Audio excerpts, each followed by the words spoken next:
Good morning, everybody. So let's start with the next slide.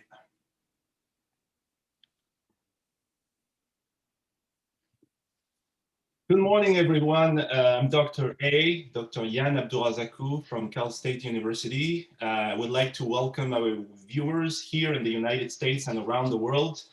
I'm a faculty in the Department of Management and Marketing. We have a number of attendees that are watching us from abroad.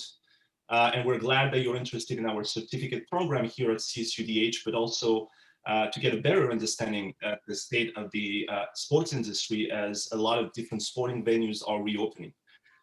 So let's look at the agenda for the event. We have two parts. So I have a couple of welcome remarks. I'll introduce our team. The first part will be dedicated to the state of the sports industry. It's all over the news. We will have question and answers, and then we'll have a second part where we'll be talking about the graduate certificate program, and it would be more like an information session to give you a glimpse at the different courses that we have here and the way we're preparing our students for future. And so it will be also followed by a question that you can ask. So the way it works, a little bit of housekeeping here. You'll have questions that you can ask, and you can use the chat for that.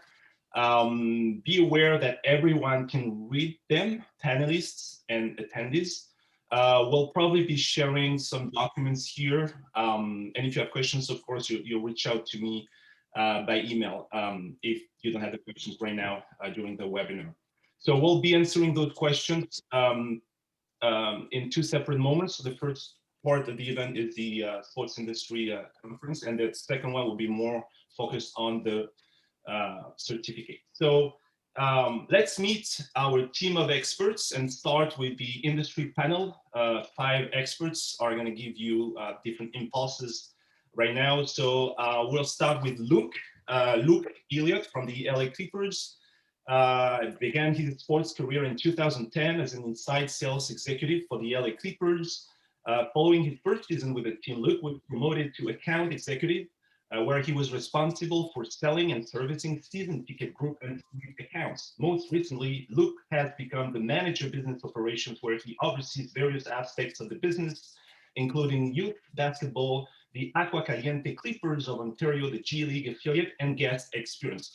Unfortunately, he had to cancel for this event, but not his course at CSUDH. He's actually currently teaching ticketing this semester in their certificate. But as you know, the NBA and a lot of different sports venues are reopening, different restrictions are being lifted, depending on the county or the states. The Clippers are all hands on deck, so he couldn't be with us this morning, but he's on board with the certificate. So it's somebody that you can be in touch with if you enroll in our program. Casey Lepinen is a proven award-winning marketing leader with a 15+ year experience building brands. I want to congratulate him again for his new position as the Vice President Marketing and Communications for Experience Kissimmee. Congratulations, Casey. Prior to this role, he was the Senior Director of Marketing and Broadcasting for the LA Galaxy. During his 10-year tenure, he grew from a marketing intern to the Senior Director of Marketing and Broadcasting. Over the course of his tenure, he was charged with building the organization's broadcasting department, social media department, digital team, content team, and email marketing. These efforts culminated in being honored as Sports Business Journal's Organization of the Year finalist and Marketing Team of the Year for Major League Soccer in 2015. He was also the Director of Marketing and Fan Development for the San Jose Sharks that helped transform the team business practices, marketing strategy, and strategic direction across various levels of the organization. Developed and led multifaceted marketing and brand strategy across 6 brands with a focus on driving revenue. He's driven 125% revenue growth in single game ticket sales, more than $20 million in revenue growth over a 5-year tenure with the San Jose Sharks. We have a very special panelist named Kishore Ramnagan. He's an alum from CSUDH, and he's the marketing promotions manager at the Staples Center. He's experienced in building plans, building promotions, and buying media that have driven results for sports teams and live events in the greater Los Angeles area. He short-studied as a sales and marketing intern for the LA Galaxy and Home Depot Center prior to getting hired full-time as a marketing coordinator for the same venue and team. There, he worked his way up as a marketing supervisor, where his time there was part of the 2015 MLS Marketing Team of the Year. From there, he transitioned from sports to concerts and live entertainment in making a move to the Staples Center and Microsoft Theater in 2017, where he undertook the role as manager of promotion and marketing. Thanks for being here. We also have Colby Washington. He's a premium sales consultant for Legends Hospitality LLC with over 7 years experience in the sports industry. He has worked for the NCAA, MLB, NBA, and NFL. He has helped open new stadiums as well as fill seats and suites with fans in existing stadiums. He currently is working for the SoFi Stadium in Inglewood, California, which is the largest and most expensive sports entertainment venue ever built. Last but not least, I'm delighted to have Bill Strickland on the panel today. I'm personally a fan of Bill, and you'll quickly understand why. Bill began his professional career in the private sector, working for a couple of major aerospace companies in labor relations and human resources for approximately 10 years. He went on to work at the US Securities and Exchange Commission for approximately 4 years before starting his sports career. As a transactional attorney, business executive, and registered sports agent, Bill represented primarily NBA and NFL professional athletes for over 35 years. He started his athlete representation career working for the then two largest sports management companies in the world. He rose to become the CEO of Team Sports at ProServe, at the time the second largest sports management company in the world, and later became president of basketball at IMG, then the world's largest sports management company. Some of his previous clients include NBA basketball players, Hall of Famer, greatest of all time, Michael Jordan, James Worthy, Mitch Richmond, Chris Webber, Rashid Wallace, to name a few. So this is really an impressive career, and we'll start now with the one-on-one discussion, which in each of those panelists to kind of focus on specific issues. So I will start with Colby. We know that the coronavirus pandemic has devastated few industries more than the ticketing business, but fans tend to benefit the most when full crowds are allowed to return to stadiums and arenas. After decades of increasing prices, skyrocketing fees, and unforgiving refund and exchange policies, teams are reassessing prices, adding new types of ticket packages, and speeding up the transition to mobile ticketing in a contactless world now because of the pandemic, adding new types of ticket packages and speeding up the transition to mobile and cashless experience at stadiums and ballparks. So the biggest online marketplaces are updating their refund and exchange policies while saying they won't pass on their pandemic woes to fans through increased fees. In this context, Colby, could you give our viewers a sense of the ticketing strategies in the sports industry for the coming year? We put in place last year a full refund policy for season ticket members. Excuse me. So being that we sell I guess a two-part product with a seat license, giving you ownership of the seat, and then the season ticket basically being the fee that you pay for the tickets to the game. People are able to reserve their locations in the stadium since March of 2018. So people are able to still maintain their location and seat, but we're refunding the ticket monies that they would have paid to attend 2020. We have the same policy in place for 2021, but you can also apply it all towards 2022 if we do have any restriction on attendance, whether it's 70%, 50%, 20%, 10%.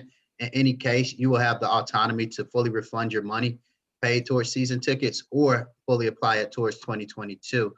So we have implemented things like that. And then we've also kind of upped our marketing on single game suite rentals and a few of our other premium products, just knowing that if we are having any kind of limitations, we will sell single game tickets, and we will make those suite products kind of our primary focus, being that revenue driver. And then also I guess the separation, being that you're not kind of in the same space, so to speak, you're in respective rooms.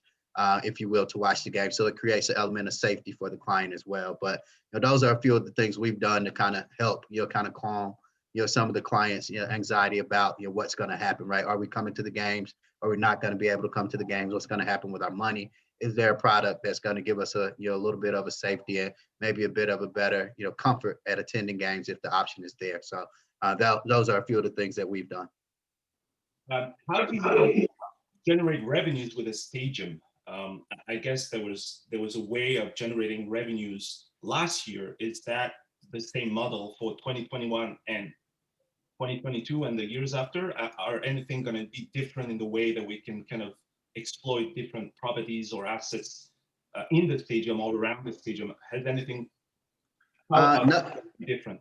Nothing has changed, and just again, since we're in a unique space, we're opening these new stadiums. Selling the seat license, which is a product that's very new for LA.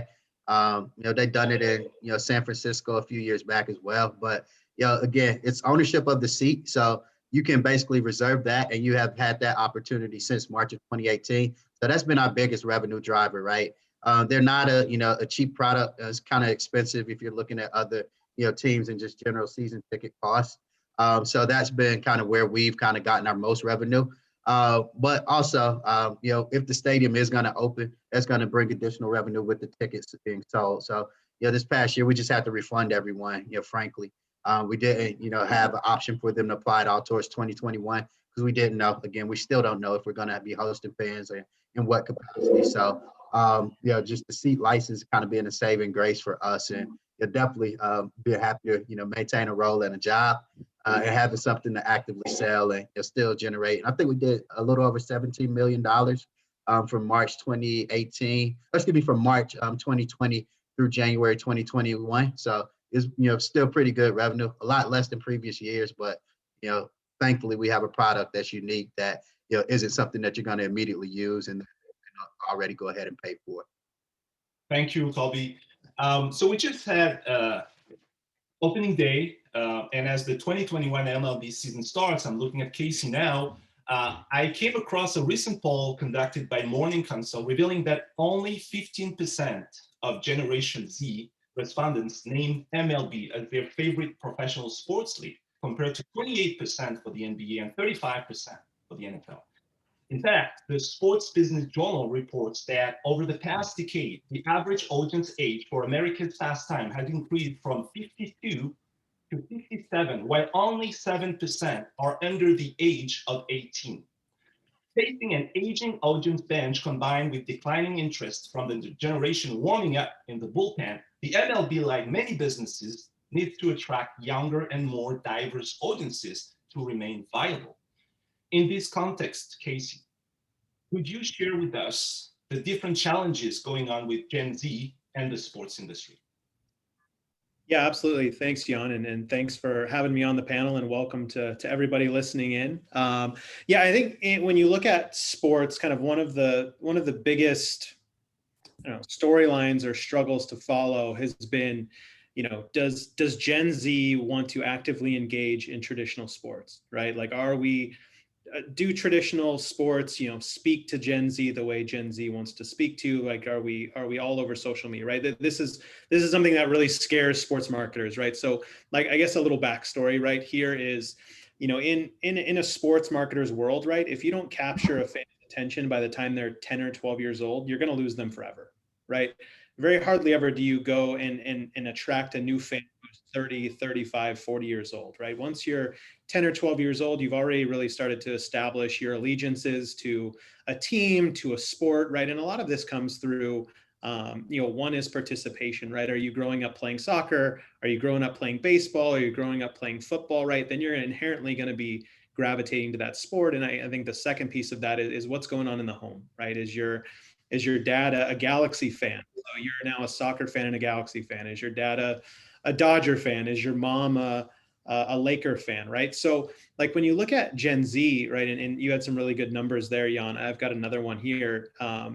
The survey I was looking at, it said almost 50% of Gen Z respondents, right? So Gen Z, for those who don't know, those are people who are aged 13 to 23, right? 50% don't even consider themselves sports fans, right? So if you take those numbers, right, 50% of an entire generation doesn't view themselves as a fan of sports, right? So how does that start to impact sports, right? One, we talked about, you've got to be getting hooked by 10 or 12. If these individuals aren't hooked on sports, right, where are they gravitating to, right? They've got other interests, right? Social media, things like YouTube, TikTok, right? These are all places where this generation lives and breathes. And the scary thing about that, right, is if 50% of this generation doesn't consider themselves sports fans, and you can look at numbers when it comes to participation in youth sports, and those numbers are dwindling as well, right? What does that say for the next generation coming through, right? So the next generation is called Generation Alpha, right? I know Kishore's got 2 kids, I've got 3 kids, they're all part of this Generation Alpha. And jokingly, like, this is a generation that's learning to type before they're learning to wipe. So like they're coming out of the womb almost and on a smartphone, right? So as marketers, if we're not catering to these young Generation Alpha or Gen Zs, like, I mean, it has a lot of scary ramifications 10, 20, 30, 40 years down the line, right? I mean, things like e-gaming are taking off, things like gambling are taking off, right? And then you've got all these social media things. So, when you look at sports teams, right, they're scrambling, right? I think a lot of teams picked up on this early and have really focused on, in a fan development world of building programming and use sports models to get more people involved in the game. Things like the NHL have a learn to play hockey model that they've launched. But I think some recent things that maybe the group has seen out there was the NFL, right? Going back to the playoff game between the Bears and the Saints back in November, right? The NFL did the first ever broadcast on Nickelodeon, right? And I don't know how many of you tuned into the Nickelodeon broadcast, but there were roughly 2 million people that tuned into the Nickelodeon broadcast, right? It had special effects and it was very kid-esque. It had slime cams and dance cams, and the hosts were different. They were younger. They spoke differently. They catered to this different demographic. And if you look at it, right, there was 2 million people who tuned into this Nickelodeon broadcast. I'm sure Kishore watched, I watched. I mean, I was just really interested to see what this looked like. But, this was the most watched program on Nickelodeon in more than 4 years, right? So if you go back to, like, this generation isn't really interested in sports, but then the most watched programming, right, on a kids focused, a Gen Z focused program was an NFL broadcast, right? And if you take it a step further, if you start breaking down the social value metrics, right, that game and that broadcast generated more than $6 million in overall social value. So, I think the NFL is really ahead of the curve. If you watch the games, you saw they had the end zone cameras, right, to kind of capture the celebrations, right? Those are all geared at getting a younger fan. And then the NBA is another group that's really doing it well. They're very far ahead of the curve. I mean, so much of their business revolves around social media followers, video views, right? They've really kind of taken that shift in the last 3 to 5 years to focus on video content and social media growth. And the NHL isn't too far behind either, right? I'm speaking from experience. I've been at league meetings where you've got these 2 or 3 day long league meetings where all the manager, director, VP, CMOs come together. And a part of those meetings, there's always been a panel on Gen Z, right? So they bring in 13, 14, 15-year-olds to host, a 90-minute, a 60-minute panel to talk about, what's relevant to them, right? How should we be speaking to them? And a lot of those conversations stem around, cause-related marketing, social awareness, which is a lot of things that you're seeing in the sports world today. Right. So we're also in the middle of a pandemic, right? I mean, we're almost getting out of it. Not sure that, but it's kind of moving in a direction, right, where things are reopening. And we touch a lot on the sports media, and we put a lot of distance with everything that we like doing, people that we like seeing. But there are things in the sports industry that are based on touch, and so starting with the ticket, you want to keep it, the memorabilia, and all the game day giveaways. What is going to happen with game day giveaways, for example, and added value items in the time of COVID?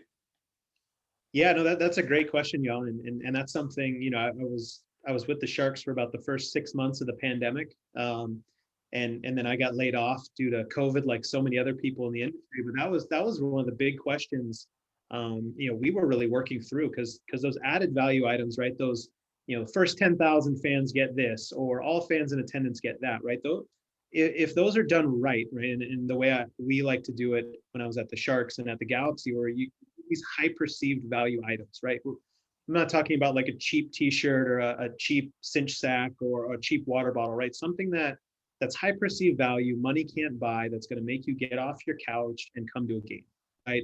An amazing bobblehead, an amazing jersey, some really cool mashup promotion with Marvel or Lucasfilms or something that's culturally relevant, right? So, these were, we like to use the word peak on peak, right? So, you take your Friday night, your Saturday night, maybe a big opponent, and maybe the ticket revenue for that game normally would be, maybe it's 1.3 or 1.4 million dollars. But by doing this promotion, you're going to generate 1.6 or 1.7 million dollars, right? So there's uplift in the revenue, there's uplift in the importance of the game. You start to drive demand, which then pushes other games to be in demand because you couldn't get tickets to the game you wanted to go. But now with COVID, right, and it's kind of I don't know, lack of a better word, germophobic world that we're going to be living in, right? You don't shake people's hands, you don't stand next to people, so when stadiums open up, right, this isn't going to be an immediate question, because teams aren't going to need to do giveaways to get people into the arena, right? They're going to want to come to the game, those that feel comfortable. But once that starts to fade away, right, this has been the bread and butter for sports teams and leagues, right? What does that look like? And I think it's, I don't know that we'll see the same kind of attraction to those items moving forward. It could be something that lives in a digital space, right? Is there some form of digital currency or digital token? Maybe it's some sort of VR, AR experience. So, this was something we talked a bit about in one of my classes during the program recently. But I think, as we work through it, it's really going to be a fluid situation, and it's really going to be a challenge to marketers as to what do fans feel comfortable with, and then what drives fans to come to that game, because these have really been proven models that show that they drive fan behavior. So it's going to be an interesting one. On that point, I heard that a lot of teams and stadiums were actually pretty good in social distancing and managing the flow of people getting in. But one of the issues was getting out. So everybody's distant and doing the right thing when you get in, because the game is still to come. But when you exit, everybody's like rushing to the parking, and you get into those tunnel with 500,000 people. So it's the opposite. So maybe those items could be used to kind of slow down the flow of people getting out and attracting or retaining some of them to slow down. But that's just an idea. There's so many things that we could discuss. The last question, if you could just briefly tell us, how do you utilize, because that's also a very important point, programming to drive revenue, I guess, because there have been a lot of things canceled, or how does that work? How's that going to work going into 2021? Yeah, no, and then I think programming is another big piece of the overall ticketing business. I think if you go back into that Gen Z discussion, right, things like programming are super important in growing individuals up the fan ladder, right? So whether the programming is, a program run by the team to learn to play basketball, or learn to play hockey, or learn to play soccer, it's the ability to start getting kids at a young age indoctrinated into the love and fandom of that team, whether it's the Lakers, the Dodgers, the Clippers, whoever, right? So it's our ability to get them in love with the team and them in love with the sport. And typically a lot of these learn to play programs, they include, discounts on merchandise, they include discounts and things like a kids club. But, a lot of times, most importantly, is they may include a free ticket to a game, right? So, if I join learn to play hockey hosted by the Sharks, I knew that as part of that program, I got one free ticket to go to a game, and then my parents got discounted tickets to go to another game. So, we're getting them hooked on the sport, and then we're getting them and the family out to the game, right? So if the interesting thing with this pandemic is it's really pushed away youth sports, right? Youth sports have been on hiatus really for the last year. I mean, it's slowly starting to open back up, but as this moves forward, if that's shrunken, and you're not used to having this big group of kids that you can cater to, right?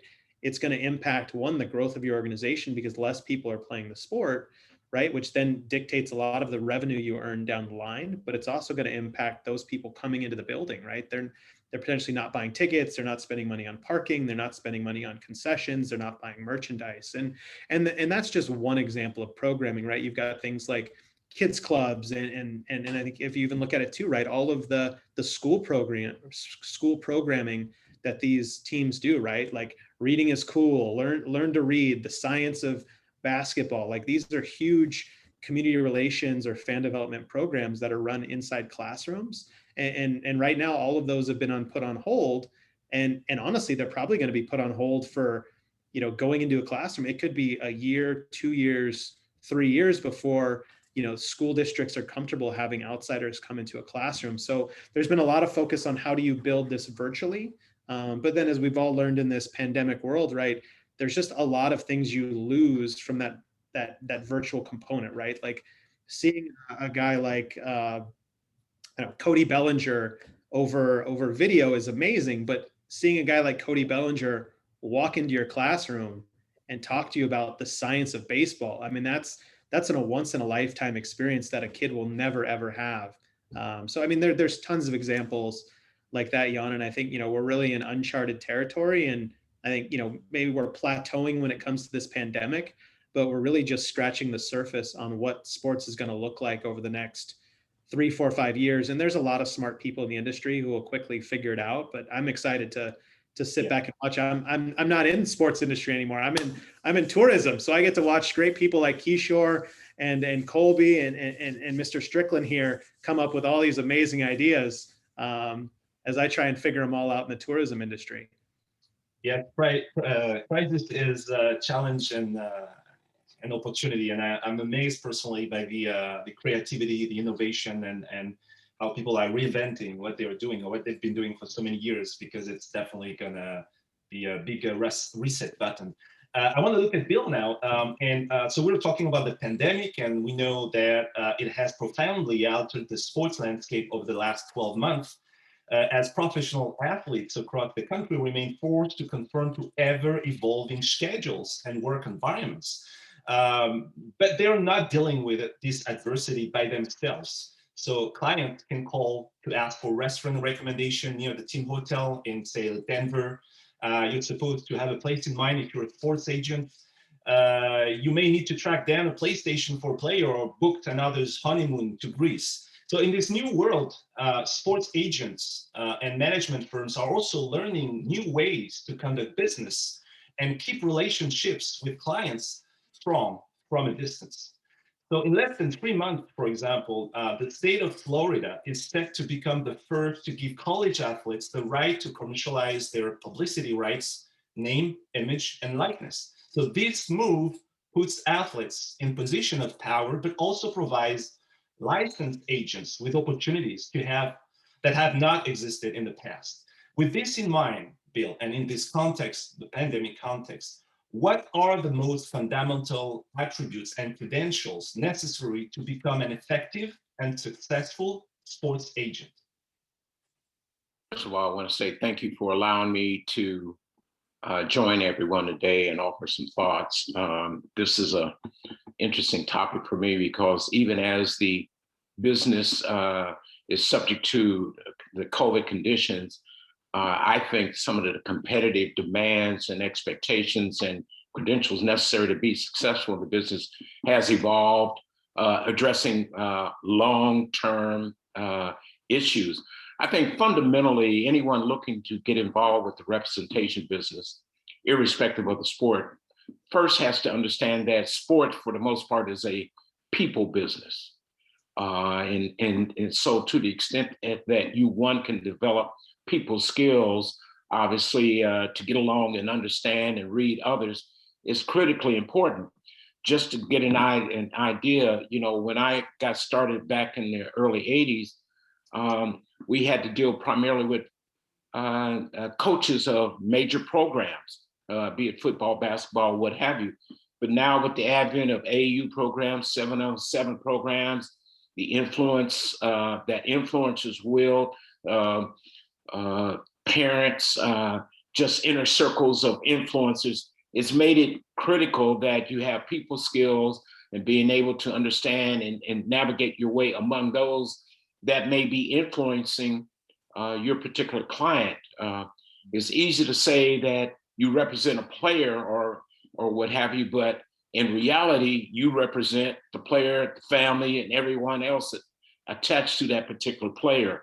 I think secondly, I think it's important to understand that you need to have some fundamental contract negotiations and ability to dissect and resolve conflicts, because conflicts do arise, whether it's between the team or among the team, union, and player, or whether it's internal to a particular family. You would be surprised at the number of conflicts I've had to resolve that existed between parents, among parents and the players. So that would be helpful. And in that sense, some exposure to crisis management, I think, is important, because it's nice to have everything going well. But as a lawyer, you're trained that when things go bad, that's when you really got to spring into action and have an idea of what you're doing. You can look at what's going on with Deshaun Watson right now and what his agent is having to deal with all those sexual assault allegations or supposed sexual assault. Education, I think, is important as a credential. At a minimum, an undergraduate degree, but at least one of the certifications required by the LPA is that now even to sit for the certification exam, you have to have an advanced degree. So that's raising the ante in terms of being able to represent a player, certainly in the NFL, and you see the other leagues following suit. I think fundamentally you need to have some personal character, and that maybe need not be stated, but the representation business is extremely competitive. You have tortuous interference of contracts and relationships all over the place. You also have the temptations as the NCAA tries to find its way in terms of how to deal with the name and likeness and use on the part of college players. You know, that's going to impact agents, and that has been a centuries-old issue for players coming out of college. I know I played with a player who went to a Hall of Fame school, played for a Hall of Fame coach in a major school. I personally witnessed what was in their trunk when they came through by my apartment one summer as a result of someone outside of the program dabbling inside the program. So your personal integrity, your moral compass, I think, is important. And then lastly, I'll just say generically, those that are trying to get into the representation business, and again, I'm talking about representation business, need to understand that it is a buyer's market where the potential employers will have their choice of who they want to bring in and hire because of the attraction that so many people find in representing athletes. I have, in fact, when I was running my company, been approached by a couple of U.S. attorneys, a former NBA coach, a former NBA general manager, and it was astounding to me that they wouldn't network among those that they had been working with, but they tried to get into the representation business. And a recent trend, because of the advent of the AAU programs in pro basketball in particular, you've seen some former agents being hired as general managers in the NBA because of the need to get along and understand how to deal with players. Again, people business. So thank you for all this information. Do you can you share with us the two things that I'm interested in getting better understanding? How has this representation evolved? So you kind of touch on that a little bit, but what are the few future opportunities and challenges for agents moving into 2021? Can you be more specific, maybe? Yeah, well, Casey touched on something that is really at the forefront, and that is the advent of social media, how it would impact the selling of the game, and as an agent, how will it impact your image, the player you're representing, how to manage that, how to guide that, if at all. And sometimes you find out you can't get in front of it you're reactionary rather than actionary in terms of your stance, in terms of management. I think that is going to be an ongoing challenge, particularly as some players take more and more charge of their own imagery and their own activism and their own advocacy in terms of social justice, politics, equal pay, all of those things. You will have, hopefully, by virtue of your relationship with the client, some influence of where they go, but one misstep can certainly impact whether or not your client will even remain employed. So that is one of the challenge. The other thing, there's a natural downsizing in the agent industry that's occurred over the last several years. When I first got started, I would say relative to the NBA, there were about 18 agents that represented about 85% of the league. Now, because of consolidations, the need to, the cannibalization within representation, meaning you've got people that specialize in clothing, specialize in jewelry, specialize in what have you, and that eats away at your relationship. And so agents have had to adjust themselves, say, how can we address this erosion? But you had a consolidation and went from, like I said, around 18 agents and 85% of the league to now it's down around 5 or 6 agents that dominate the representation in the NBA. You also have the unions that have enacted more stringent requirements for certification. The NFL, for an example. I remember when I was first certified the NBA, the NFL, I just had to pay my fee and that was it. Then background checks, then certification tests. And then the test was given 4 times a year, went down to 2 times a year.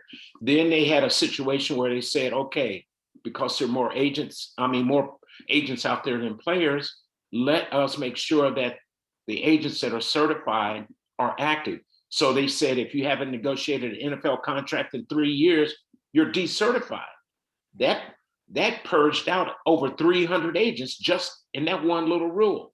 And like I mentioned, today you have to have an advanced degree even to sit for the certification.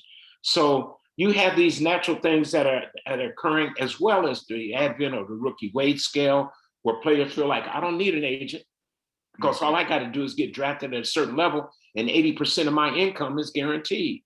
That has a downward pressure in the industry itself. And then you have a situation like I mentioned with the NCAA. We've seen some prominent coaches and one recently fired because of the cloud hanging over the program. Well, that has a flow through impact in the agent industry itself. Thank you. So I think at this point, we start to realize that strategic and operational reinvention are critical in 2021 and beyond, as COVID-19 accelerated new market realities for the entertainment industry. And that's something that we need to realize, because I think that's pretty much how I start all my courses, reminding my students that sports is part of this entertainment industry, not just the sports business industry. So we're fighting with Disney, we're fighting with all this, entertainment companies. And we've seen in the last year and even this year that in-person events are seeing a robust return because we waited so long. So people want to go back to the stadium, but there's a new reality. And we all know that as human, we need to share experiences to remain humans. And so we see that there are limited crowds coming back, different stadiums starting to cheer again, but we are aware of mitigation strategies that are required for fans to return safely. And so that changes the dynamics of a lot of events in terms of designing the skeleton, I would say, of the framework of what an experiential marketing event looks like, or entertainment event should look like, and potentially opening the door for innovative new channels to enhance the consumer experience, for example. So we can expect a lot of entertainment venues to push ahead with creative audience layouts to encourage attendance, we were talking about exiting the stadium and keeping the fans safe with social distancing. So maybe having new strategies at the end of the game, which is the core product of what you came for. And also we're probably going to see new interactive options for fans coming out. And so for Kishore, that works in a world-class venue like the Staples Center, going into 2021, Kishore, can you tell us how has COVID-19 changed the way the industry hosts events with current restrictions and new guidelines emerging on a daily basis almost? Yeah, so thank you, Yann, for having me on the panel. Thank you, everyone, for joining. Great question. It's one that we continue to work on. It's something that is constantly evolving. And I think the moment the first event that was shut down in our venue at Staples Center, and we announced that, all events moving forward would be canceled or postponed. It's been one of those educational processes, but part of that is being reliant on our local governments and county guidelines that come out. And that's stuff that we wait on and try to build off of, so that the moment fans do come back into our venues, their experience isn't very far off from what they were experiencing before. Because I feel that, and I think industry-wide, the fear is that fans there will be so many restrictions that they won't want to come back, or it becomes a job to go to an event. And we want to kind of mitigate that and make sure that that doesn't happen, because we know that there's a constant fear of is the event safe to attend, as well on the other side, where we want to go to an event. We've been locked up for a year. We're excited to get back. So in our current state, in our industry right now, especially talking about the LA County side, we're just waiting for that green light, to get fans back into the building. We are, enhancing our ticketing performances in terms of our way fans access tickets. Everything will be digital. We are working with county to see if tests are required or vaccinations are required. We're working to make sure that fans are wearing masks so that no one is potentially infected. We're cleaning, disinfecting everything. He's really, by the way. So- Is he? Yeah, because he's managing the panel. Sorry. But it's from the cleaning to the signage to where everything becomes very adaptable to the fan when they step foot into our building. So we want the guest experience not to change, but we know that it will be changing because of COVID. And again, it's not something that will stay forever. Masks may eventually become unnecessary, and that's the hope. But if they are for the long term, how do we adapt the fans to where setting areas where they can eat, setting areas where they can't eat? Is it expanding our doors so that you can come in and out of the venue and eat? There's a lot that goes into it, but it is changing it temporarily. The hope is that it doesn't change it for the long term. For the long term, yeah. Personally, I think of 9/11, for example, and we went through, you look at the airline industry, all the changes that we went through that are still in place today, but you remember what was flying looking like in 1990 or 1980, or even when I was a kid. That's like the old memories, but then now it changes. It's like the standard is like the routine of what you have to do to get on a plane. Nobody's really complaining about it anymore. So do you see like what is the, because I feel like there's some sort of psychological barrier that may be at stake here in terms of people being afraid. It's not only about business reopening or informing the public that they are doing all that they can to welcome them safely. It's also, is the consumer ready psychologically to be in a crowd of 50,000 strangers yelling, cheering after staying home and being told, be careful.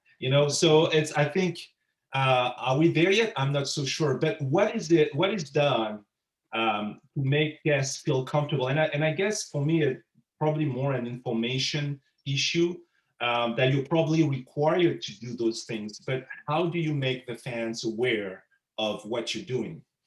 Yeah, so that goes with, you know, what we're currently doing to reopen. And I'm speaking in the sense of Staples Center, and I'm sure it's going around, you know, every state's different, every county's different. So I'm sure everyone has their ways of doing it. But for us, it's really encompassing, you know, filming some footage of that we can share on social media to get those audiences that are currently interacting with us on social, creating signage that will go around the stadium, whether it's having, you know, we're doing paddles for guest services. So when they stand outside, reminding people to make sure to bring their mask, stuff like that, that we're doing to enhance that experience and for them to feel comfortable when they return. But on that front as well, we are trying to make sure that our biggest fear is fans not feeling comfortable. But for us, it's how, you know, from our cleaning, we are cleaning every surface after every event. We are looking to ensure that, you know, with Staples Center, there's 4 tenants in our building. We've got the Lakers, the Clippers, the Kings, and the Sparks. And once the Sparks get in season and playoffs and all that, you count of various events. And for us, it's making sure that when we've got back-to-back games and we've got all that stuff, how fans cannot think of that. So how do we educate them to not even worry about that, knowing that they can go into our building, ensuring that they're safe. So it's that educational process where it's also a struggle, because, you know, there's a group that will always have that fear, but then there's also, you know, the other group that is excited to get back, to cheer for a Laker championship, a banner lifting or a parade or a Stanley Cup, whatever it may be, a sold out concert.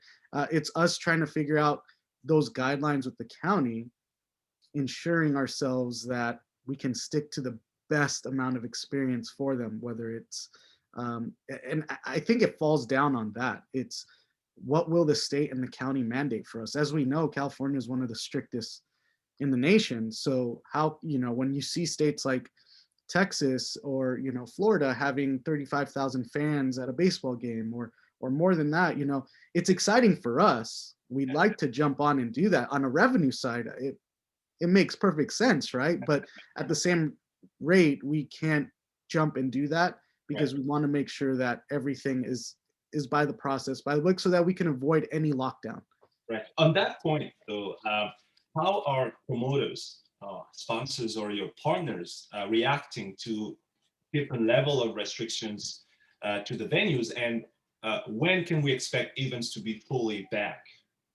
I think so. I mean, speaking on California terms in LA County, we can expect events before the end of the month.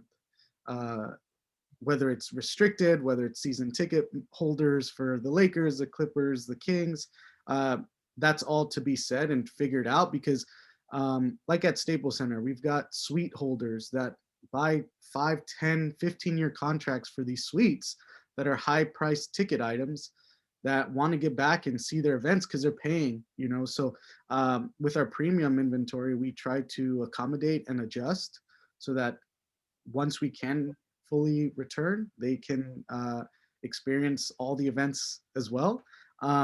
But promoters, you know, right now on the concert side, outside of the sports side, our job is to try to, it's almost like a reset with promoters, because these tours and these concerts and all these legs of all these artists, they've been gone for a year, and that's a big revenue for them. So how is it that how can we entice them to come to our venue if they weren't here before? So it's are we selling our venue to ensure the safety of the artist as well, so that we can book those shows and bring them to the greater LA area. And yeah, it's almost like we're wooing promoters to come back or come to our venue, so that, you know, we can bring that content to the fan base and ensure our calendar is back to normal. But yeah, it's with sponsors, it's one of those things where, you know, naming rights and all those things, it's a big issue with how are we going to fulfill a lost year in terms of inventory, in terms of eyes, you know, with a venue like Staples Center, there's so many games that are on TV all the time. Some of these sponsors are like, this is what we're paying for. So if there's nothing on TV, how are we going to make that money back? So finding inventive ways to do that, whether it's putting signage outside or increasing the rotations on our marquees outside our venue or on our freeways. You know, there's a lot to it, and we're still just hitting the tip of the iceberg. And I think it will continue to evolve as we have events come back. Thank you, Kishore. Yeah. So with this panel and the discussion, I think we start to realize that fans returning to arenas and ballparks are facing a new reality, probably tied to a different experience, not only with visible changes, face masks, probably one of them, hand sanitizer, and some of the new things that I see emerging, for example, special seating sections for fans vaccinated. The idea of having a passport. I mean, it's not only in the sports industry. I think the airlines are also thinking of that to be implemented. And that will probably allow them to bring back larger crowds. And we touched on the revenue streams. Of course, ticketing is so important. We also see some of the changes related to technology as venues are strengthening their Wi-Fi network to support a near total mobile fan experience, so a contactless world. New air filtration systems that can catch particles many times smaller than the width of a human hair, for example, and you have sniffing dogs. So things are, might be a new reality for a lot of sports fans. So I want to leave a little time because I think we may have some questions related to the industry panel in the chat. And I think Betty or Philip are gonna have probably selected some of them right now. Yes, so we have a question from Brian Sampson. Brian, if you can go ahead and unmute yourself, please.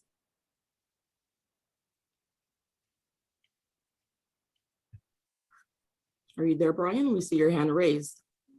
Can you hear me now? Yes, Brian. Brian. Go ahead. Yes, well, it's still morning. Good morning.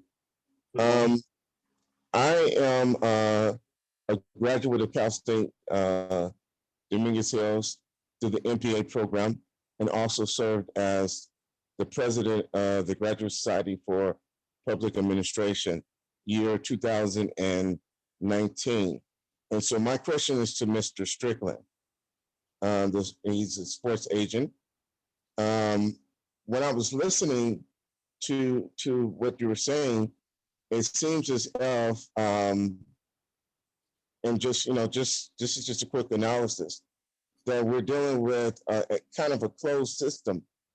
As an MPA, I've been trained to look at different systems.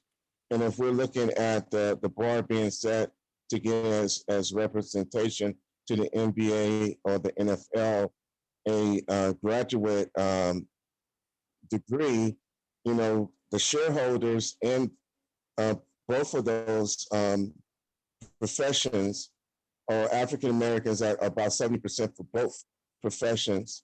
And as you well may know, many African Americans, especially African American males, make up maybe 1% of graduate degrees.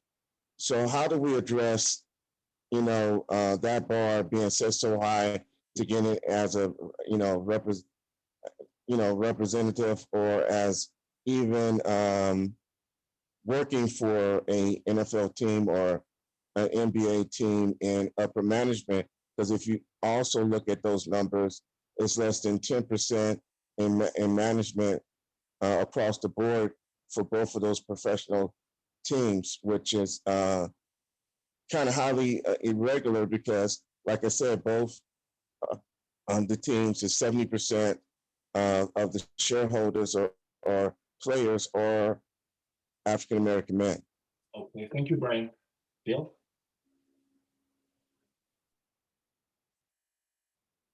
Can you unmute yourself, Bill? You're muted. Thank you. Oh, okay, what about now? Thank you. Great. Okay. I was talking about the representation business, the struggles that you allude to relative to ownership, front office positions, even coaching positions, is one that's ongoing, that is reflective of African-American struggles in society generally.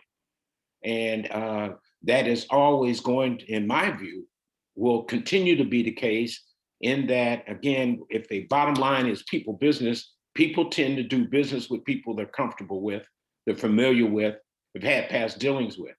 But from a representation business standpoint is where I raised the idea that the NFLPA said in order to certify and represent players, to certify agents, you have to have an advanced degree. Now, within labor law, and they are the sole representative of the players who come into the league, they could set pretty much whatever standards that they deem appropriate for delegating part of that responsibility in representing players to individual agents.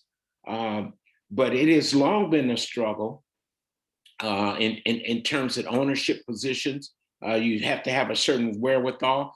And I'm a little bit familiar with it. I mean, I was involved briefly with Bob Johnson when he first was trying to get into the NBA, and going all the way back to, well, I'll leave the names unnamed, but it's always been a struggle. So what you're posing is something that has to be addressed in society generally, I'm afraid to say. Now, in terms of the representation business, you've had people like LeBron's crew, or I shouldn't use crew, but his management team.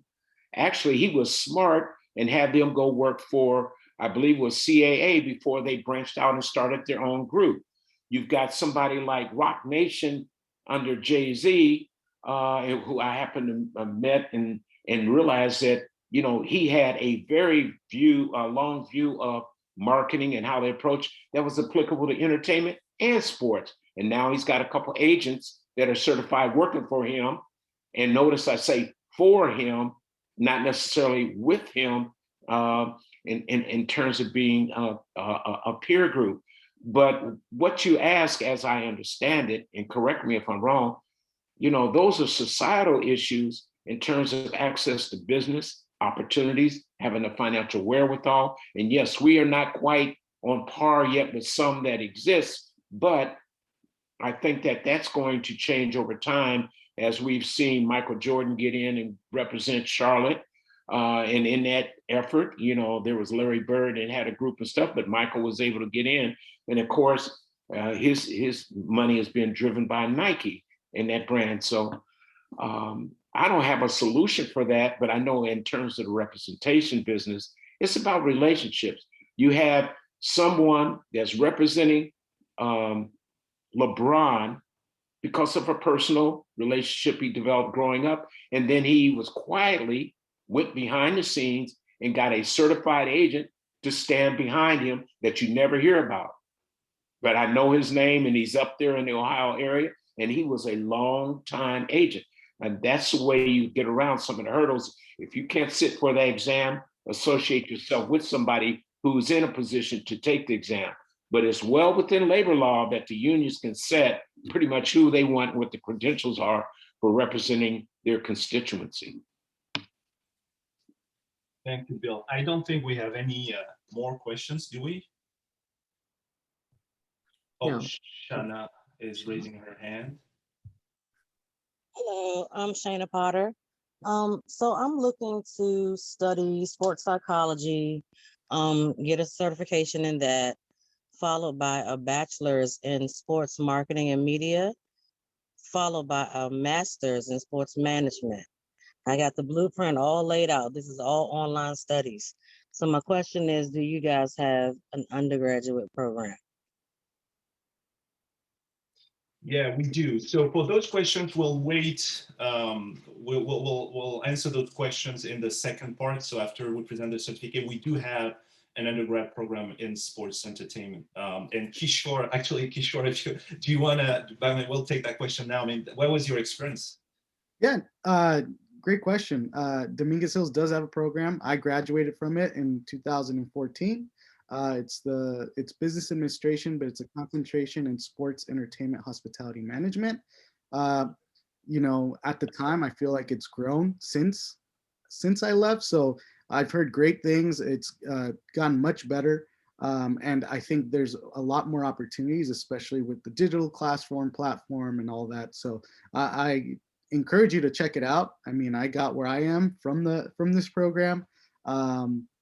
So yeah, there's definitely opportunities, and you know, Dr. Yann teaches in that program as well. So Yeah, Shana, well, email me and I'll be more than happy to even have a phone chat with you. I have many students. I mean, I moved myself to California in 2015, and I tried since to build a network of local executives, people working for different organizations and different sports, and actually finding very fulfilling beyond teaching. Actually, what really makes me excited, and Kishore and Casey and Bill know that, is getting people connected, having people meet each other, share experiences, stories, transform themselves, and get to their full potential. And I think everybody needs to discover what they're good at and try different things, experiment. So this has been really like what I've tried to do here at CSUDH. So there's a lot of things, there's a lot of potential that we have on campus with the SoFi Stadium being built in our vicinity, but also with the Dignity Health Park on campus, and all the different sports, I mean, major league franchise that you have in the Southern California region. So definitely a good destination to become a top leader in sports. So you can circle back with me, send me an email. I'll be more than happy to answer more of your questions. I'm looking at the chat. Yeah, hi Linda. Yeah, we'll talk about that. A very interesting point. So how about we move to the second part of the event, which is presenting the certificate and the program that we have in place to actually train leaders in the industry. And so it's the certificate in sports management. So this certificate allows you to explore an exciting new career field or refresh your background in the profession by earning a certificate. And the online certificate is designed for both current students and aspiring professionals. And you can use it to advance your career, get a better understanding, knowledge, skill set, preparing for what's coming this new year. And so you have different segments of the sports industry that we're targeting here. Professional sports is a big one. You can get into leadership roles, sports promotion, facility and event management, manufacturing and sales of sporting goods. I mean, I'm sometimes surprised because I've taught in Europe a number of years, and it's funny how different the industry is. Like most of my students in Europe actually want to work in the retail industry, which is big because we have a big brand. I mean, we had a big brand in my old school.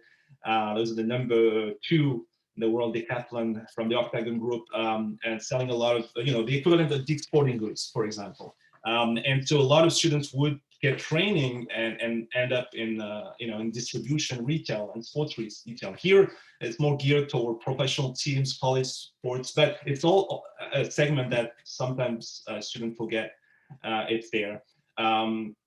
Sport franchise management, sports media, PR, and athletic representation. We touch on that with Bill, who will be part of our program. Is not this year, but we're expanding our offering and creating new courses, because it makes sense that as the industry is evolving, a place where you're training people needs to also revisit what they're teaching, and the skill sets itself is also constantly changing.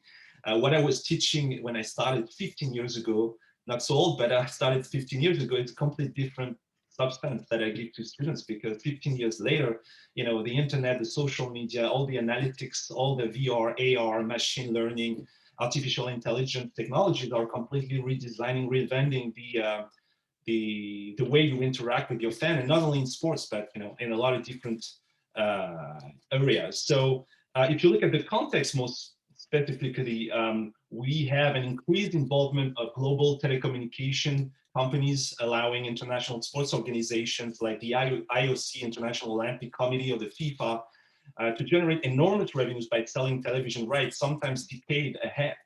And because of globalization and commercialization, the value of certain sport is very often determined by the size of the available audience for media advertisers and sponsors. And that's something that we've seen on the news with the US women's soccer team trying to get more money, right?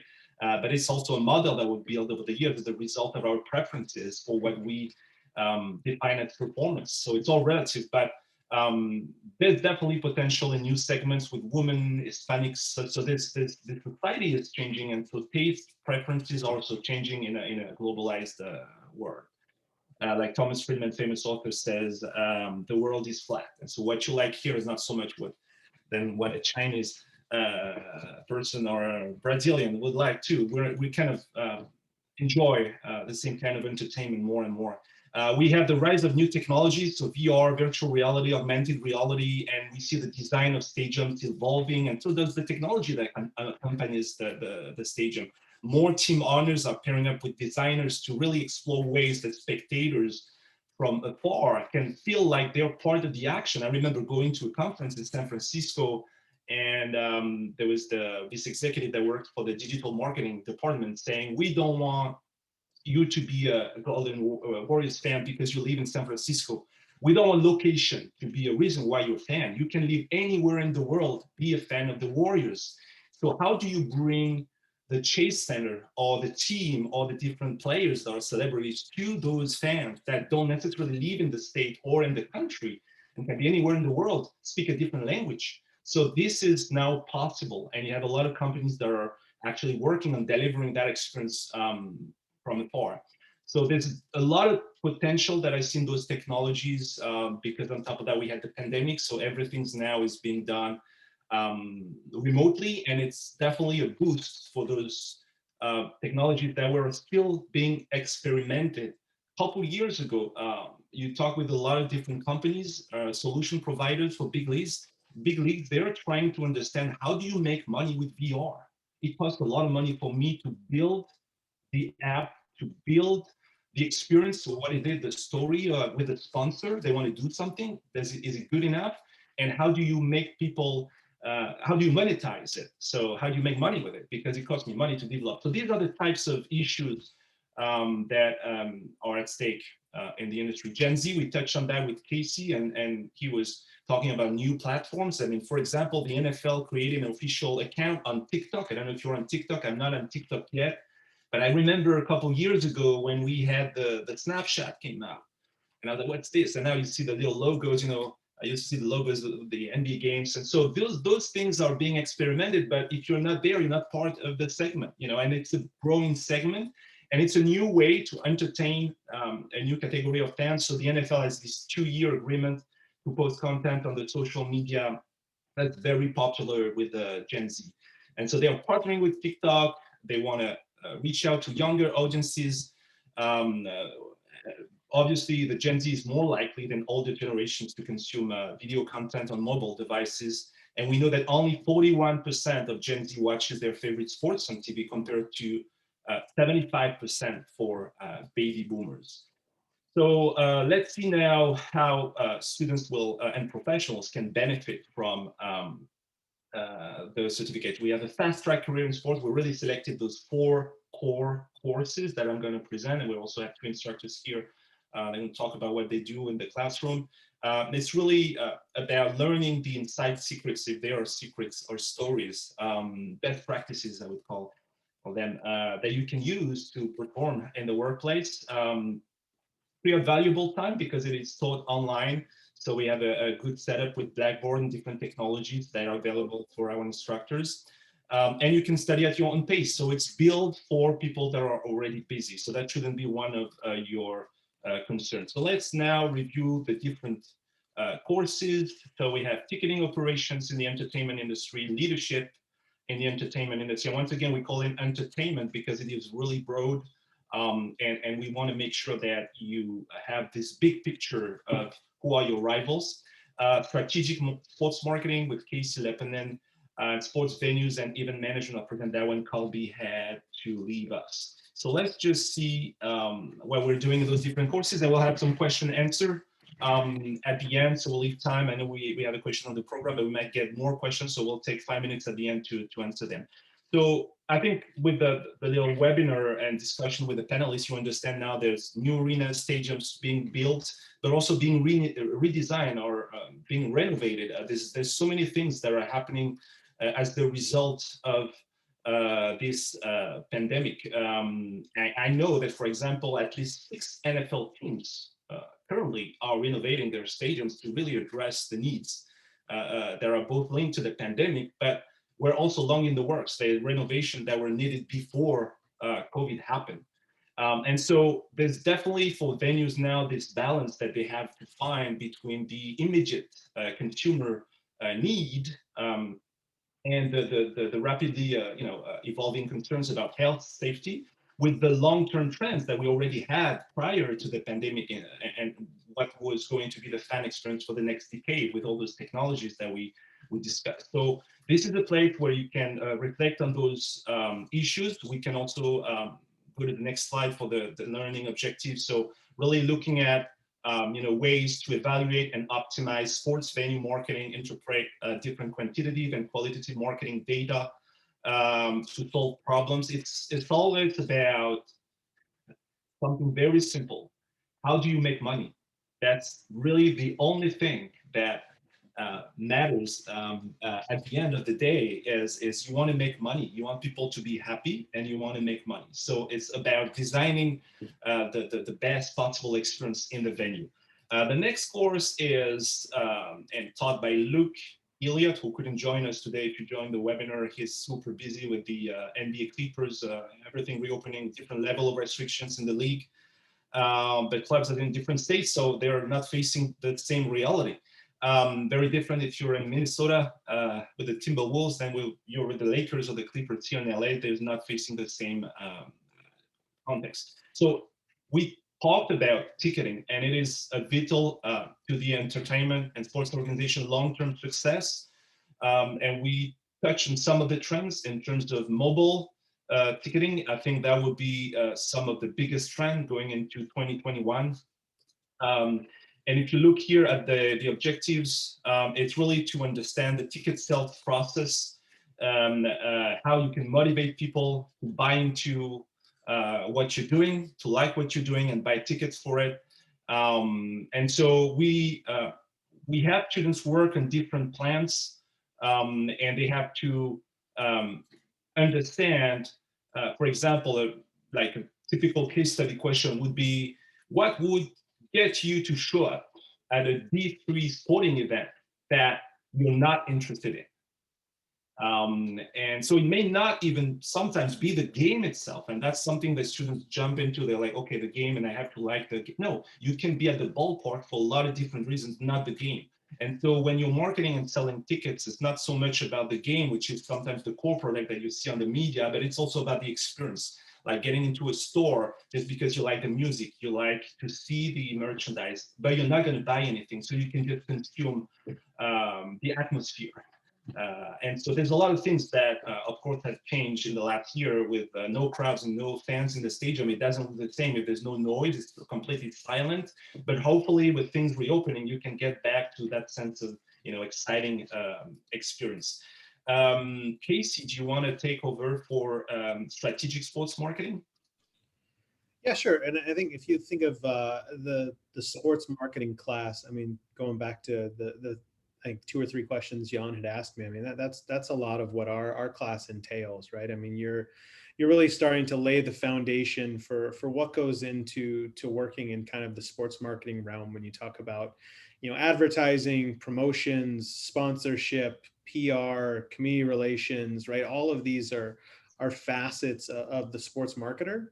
So what typically we do, right? There's some book learning, but what I find to be the most important for students is really dissecting what's happening in the sports landscape. So for example, like the Gen Z discussion, right? That could end up being a full class discussion, where we dissect 3 or 4 different articles about what's happening with Gen Z. Or another example, could be dissecting 3 or 4 articles about what's happening with Peloton, right? Peloton has had, this explosion during the pandemic of all these new users coming to their platform, but with all that success has come a whole bunch of problems, right? They have infrastructure problems, they have shipping and logistics problems, right? They've had customer service problems, which has then led to, them buying a bunch of new or acquiring a bunch of new partners, some technology partners, some infrastructure partners, some shipping partners, staffing up on customer service. So, every class kind of has a bit of learning when it comes to kind of the traditional principles, but then we like to kind of expand that into kind of the modern day and really kind of expanding upon that with a brand or a league or an initiative. And I think ultimately what I like to do in my classes, it culminates with a fun, class end project where we're developing an ad plan to target a consumer, or, I think in the last class I taught, we dissected the new normal, which was COVID, right? And understanding as a marketer, how are we adjusting to what's happening in the market, right? How are we making our fans or our attendees aware of what's going on, and how are we communicating to them, and what kind of new initiatives are we creating to drive, fan engagement or revenue growth? Yeah, thank you. We'll move to the last course, I believe, with Kishore, Leadership in the Entertainment Industry. Just a mute there, sorry. Yeah, my class, when it comes to leadership, I've encountered various types of leadership, Casey Lebanon actually being my first boss in the industry. So what I like to focus on is, trying to understand the different types of leadership within the entertainment industry, but also the different types of scenarios you might encounter. So it's a class where it's always evolving, but I also want the students to understand who they are as leaders and what they would want to and focus on once and if they get themselves into the sports industry. So, I in the last class that we had, I had students take a personality test to understand what kind of triggers them, but also doesn't, and what they would like to see. And that evolved into a conversation and weekly discussion of, things that they may have encountered, that how they could have responded to it or how it should have been responded to, but also trying to understand the different structures within the sports industry. And then we ended with, a research on leaders that they would like to get to know more in the sports entertainment industry. Didn't have to just cover sports, but whether it's a Mark Cuban or a Jeannie Buss or people like that, where they could dive into what their leadership style is and kind of see where they would tie in, but also tie into how they run their organizations, so to say. But yeah, the class for me is always trying to have that conversation, because part of the sports industry is networking and how we can network with other individuals within the industry, not just within our close circles, but reaching out and getting out of that comfort zone and sending a note on LinkedIn or an email so that you can have a conversation with a higher up or someone that's already in the industry as well. Right. Thank you. Yep. So these are the 4 courses. I'm personally thinking of adding a sports law course for William Strickland, and we might look into esports. So just sharing with you guys, the vision is to really expand and grow from those 4 core courses and offer a lot more. And once again, the industry is changing. We need to change what we're teaching and probably how we're teaching it. So if we are going to the next slide, course access. If you've never taken a course online, we're using Blackboard, which is I believe, one of the main learning management system in the industry. And so most of the CSUDH courses, whether you're on campus or online, you're always going to have a component that's online on Blackboard. And so it's very simple. You create an account and we give you an email and you got login, and you have different types of content. And usually, to give you a sense, there's the content part where usually the instructors is going to post his lecture. So courses can be synchronous or asynchronous. You get the lecture, you get the slides, you get all the content substance, like it can be articles, it can be data that they use in their own organizations.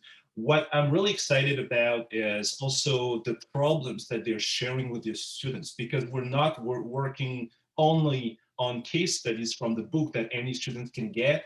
Kishore with the Staples Center, Casey with Explore Kissimmee and all his background in the sports industry, William tomorrow, or Colby with the SoFi Stadium, they're bringing what they're dealing with on a daily basis, the problem that they are challenged by on a daily basis, and the students have to work on those issues. So I've done that with Colby in one of the course.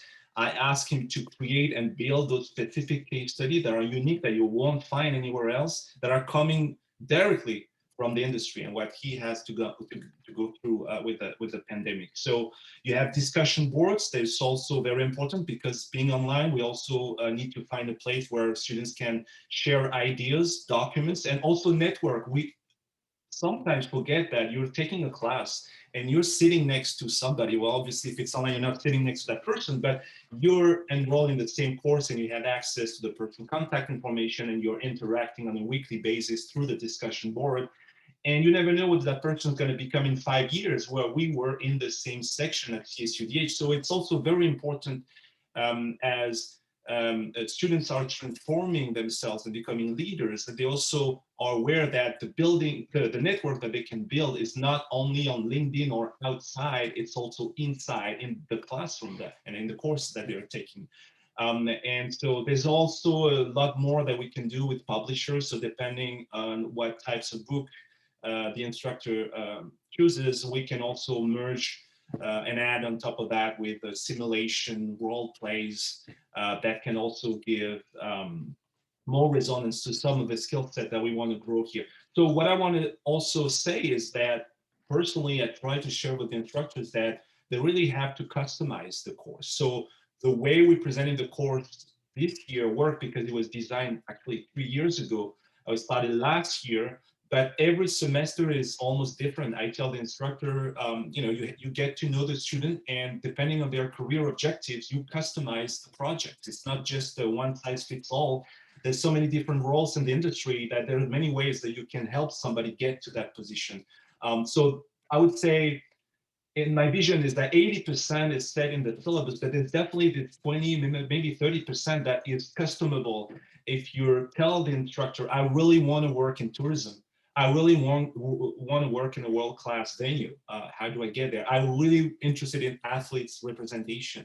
And so it's not that we're holding their hands, but we're trying to, build the road, and we have the destination in mind. And so that's really the added value that you can find here at CSUDH, because those instructors are working in the industry full time, and they're just showing up to teach the course and sharing their expertise.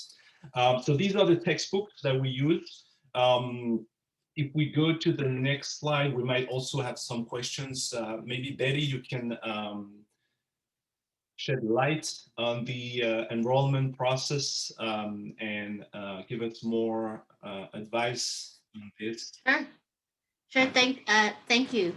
Hello, everyone. My name is Dr. Betty Vu. I'm the Assistant Dean for the College of Business, and my role here is to really oversee the enrollment side of the programs. So the Sports Management Certificate here is a four course, 3 units each certificate. And then so the cost of the entire certificate is under $6,000. And because it is a 4 credit certificate program, there is financial aid available when you apply for the program. And of course, Dr. Mogel is also here with this. And so she is also the admission advisor for the application process. So it's really fairly straightforward in terms of how to apply for the certificate degree. We do have application deadlines. The deadlines are November 1 for starting in spring. And then if you wanted to start this upcoming fall, we are still accepting applications until July 15th. We do require that you have already completed your bachelor's degree. So if you're still in process or currently a student, we would need to see you complete your bachelor's degree first before we can offer before you're eligible for the certificate program. But of course, you're more than welcome to send us, give us a call on our office at 310-243-3646. And in terms of the registration process, we say MBA office because we're currently kind of teaching out our MBA programs. And so in terms of how to register for the classes. So if you're interested in registering for the classes, but not necessarily gaining the certificate, that there is that opportunity too. We call that a visiting student. So if you're interested just in one or two courses, but you don't want to take all 4 courses, you're more than welcome to give us a call and we can give you a permission number to register through our registration services. And so we do have that ability to give to you too as well. Just kind of note that when you do register for these classes, there will be an expectation that payment is made upon enrollment. So when you're calling the folks, the registration folks with the permission numbers that we've given you, they will at the end of the call say, you know, how would you like to pay for this sort of thing? So if you're not in the certificate program, then as a visiting student, you just kind of pay on demand. But if you are a certificate student, then if you're eligible for financial aid, the financial aid will cover the course costs. So in terms of expectations, we do require that all students be registered before the class starts. So we will not accept any late enrollments once the course has begun. So we do really advise you to kind of enroll in that as soon as possible. Thank you, Betty.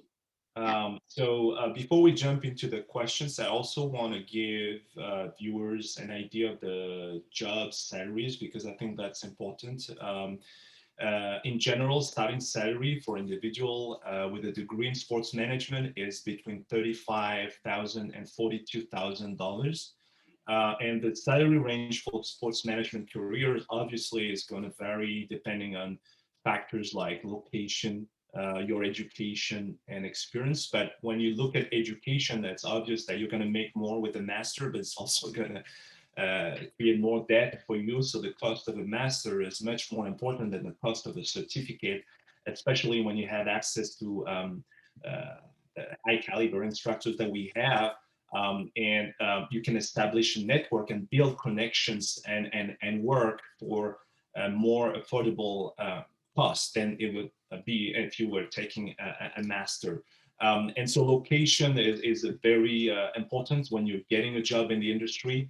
For example, I was giving you a range 35, 42 grand, but if in New York, you can expect 58 grand versus 37,000 if you're in Des Moines, Iowa. So the salary is going to depend on your education. And so that's where I get a lot of questions. Usually, should I go for the master or should I get a certificate? So it's not the same experience. And we can talk about this a little more into details. But experience, and that's the second thing, and I'll finish with that. The years of experience is also a big factor in the salaries expectations. Those with a sports management degree but with less than 1 year of experience earn a median salary of $36,000. If you have between 1 to 4 year experience, you can expect $38,000, 5 to 9 year experience, $44,000, 10 to 19 year experience, $58,000. So this is just the entry level. And it obviously depends on the types of position and your negotiation skills that we were talking about. So now, do we have questions in the chat about the program, or we can just circle back to the industry if you have questions? I think we'll have, we'll put my email probably in the chat if you have some questions or you want some additional information. My email is showing right now. You can email me. That's the easiest way to reach out, and I can jump on the phone and have a conversation with you one-on-one or connect you with whoever you feel can help you get to where you want to get in your career. Philippa or Betty, do we have questions? I don't think we do. No, there's no questions in the chat. If anyone has any questions at the moment, you may raise your hand. But I do know that we've kind of run to the end of our time period, so you're also welcome to leave if you need to. Okay, I'd like to at this time then to thank you all the great panelists. Thank you for their time, their inputs. Kishore Ramagan from the Staples Center, Casey Lepinen from Explore Kissimmee, and William Strickland, an attorney, transactional attorney has a outstanding career and will be one of our instructor very soon. So thank you so much for being part of this event. Wishing you the best. Be well and stay safe.